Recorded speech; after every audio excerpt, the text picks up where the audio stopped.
छोरीले चाहिँ no reaction challenge गर्न लागिरहेछ है लेमन खाएर ल छोरी ल ल है त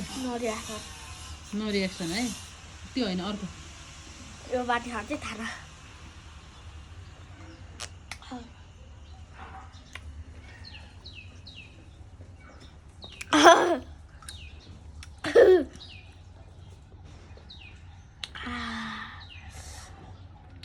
बोट बल्यो अब लास्टै मलाई त नखाऊ धेरै छोरो नाच्थ्यो न पिलो रबर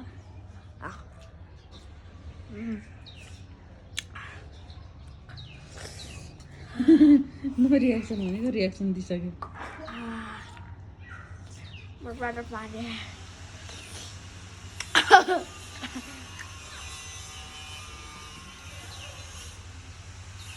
नखाऊ